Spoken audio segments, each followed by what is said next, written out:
Seigneur, ta parole au quotidien nous nourrit et nous donne vie. Seigneur, ta parole au quotidien nous nourrit et nous donne vie. Lecture du premier livre des Rois, chapitre 21, du 1er au 16e verset. En ce temps-là, Naboth de la ville de Yizréel possédait une vigne à côté du palais d'Akab, roi de Samarie. Akab dit un jour à Naboth, « Cède-moi ta vigne, elle me servira de jardin potager, car elle est juste à côté de ma maison. Je te donnerai en échange une vigne meilleure, ou si tu préfères, je te donnerai l'argent qu'elle vaut. » Naboth répondit à Akab, « Que le Seigneur me préserve de te céder l'héritage de mes pères. » Akab retourna chez lui, sombre et irrité, parce que Naboth lui avait dit, « Je ne te céderai pas l'héritage de mes pères. » Il se coucha sur son lit, tourna son visage vers le mur et refusa de manger. Sa femme Jézabel vint lui dire, « Pourquoi es-tu de mauvaise humeur? Pourquoi ne veux-tu pas manger? » Il répondit, « J'ai parlé à Naboth de Yizréel. Je lui ai dit, cède-moi ta vigne pour de l'argent, ou si tu préfères, pour une autre vigne en échange. » Mais il a répondu, « Je ne te céderai pas ma vigne. » Alors sa femme Jézabel lui dit, « Est-ce que tu es le roi d'Israël, oui ou non? Lève-toi, mange et retrouve ta bonne humeur. Moi, je vais te donner la vigne de Naboth. » Elle écrivit des lettres au nom d'Akab.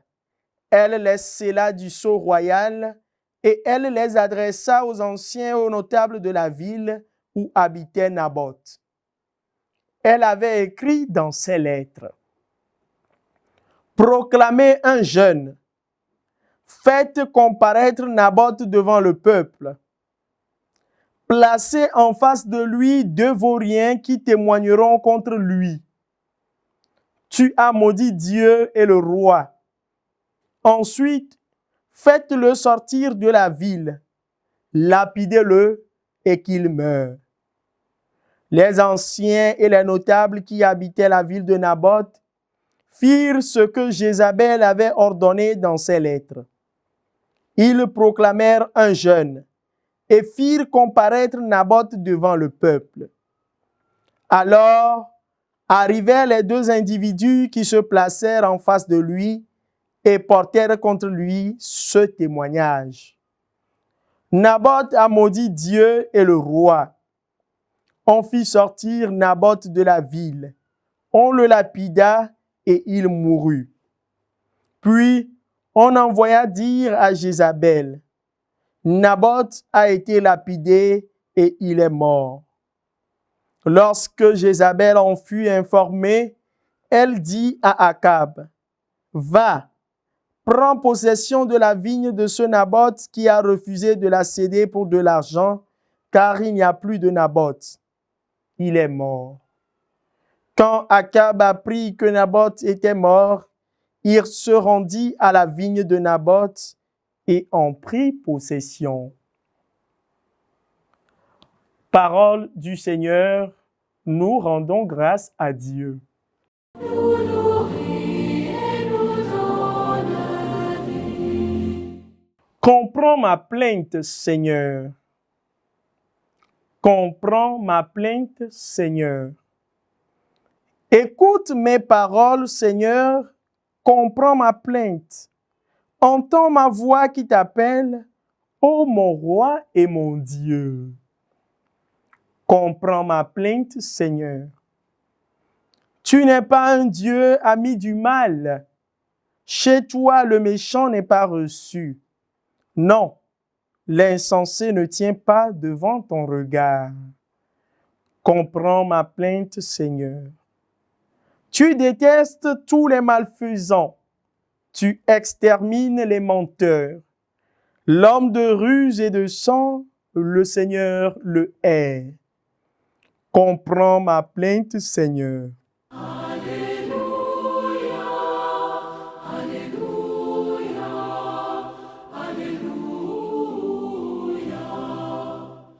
Ta parole est la lumière de mes pas, la lampe de ma route.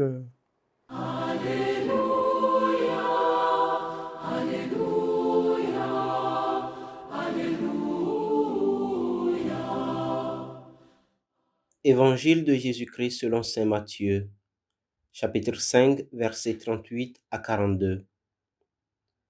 En ce temps-là, Jésus disait à ses disciples, « Vous avez appris qu'il a été dit, œil pour œil et dent pour dent. Eh bien, moi je vous dis de ne pas riposter aux méchants. Si quelqu'un te gifle sur la joue droite, tends-lui encore l'autre. Et si quelqu'un veut te poursuivre en justice et prendre ta tunique, laisse-lui encore ton manteau. Et si quelqu'un te réquisitionne pour faire 1000 pas, fais-en 2000 avec lui.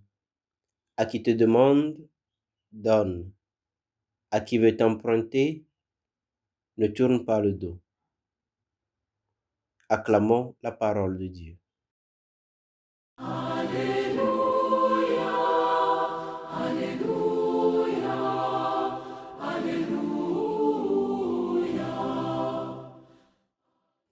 Récemment, j'écoutais un podcast sur un ouvrage qui vient de paraître sous le titre Vengeance, le droit de ne pas pardonner. Et l'ouvrage est écrit par la philosophe belge Laurence Desvières. Écoutez ce qu'elle disait. Moi, ce que je voudrais proposer aux victimes aussi, c'est de ne pas s'interdire de ne pas pardonner. Moi, je ne veux pas pardonner. C'est un choix. J'ai commencé à aller beaucoup mieux quand j'ai refusé le pardon de manière choisie, réfléchie, ferme et raisonnée. Je sais pourquoi je ne veux pas pardonner. En écoutant ces mots, on peut tout de suite dire qu'il n'est pas facile d'être chrétien. Ou plutôt, en utilisant une expression positive, il est exigeant d'être chrétien. C'est le mieux qu'on puisse dire de l'évangile qui nous est proposé en ce jour. Si quelqu'un te gifle sur la joue droite, tends-lui encore l'autre. Si quelqu'un te réquisitionne pour faire 1000 pas, fais-en 2000 avec lui. L'évangile nous enseigne à ne pas rendre le mal pour le mal, mais plutôt à apprendre à exceller dans le bien. Nous connaissons bien cette loi du talion que nous retrouvons par exemple dans Exode, chapitre 21, versets 23 et 24. S'il arrive malheur, tu paieras vie pour vie, œil pour œil, dent pour dent, main pour main, pied pour pied.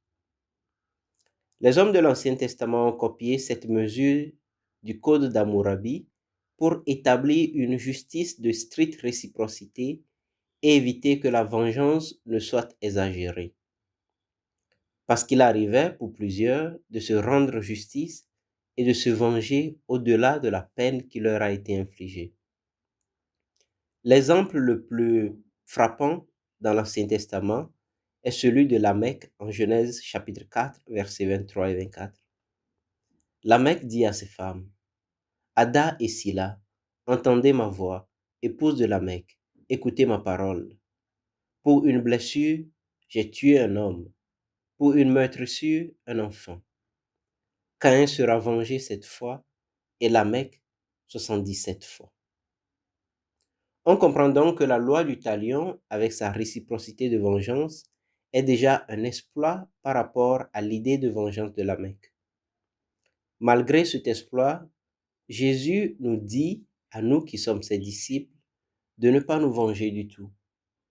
Il s'agit pour le chrétien d'être capable de pardonner, de laisser couler, même quand il se sent profondément offensé. Faire le choix de pardonner n'est pas à vivre comme une obligation, mais comme un choix assumé dans la foi du chrétien. Chers frères et sœurs, souvent, nous avons du mal à pardonner. Nous voulons rendre le mal pour le mal, afin de montrer aux autres que nous pouvons aussi user de représailles.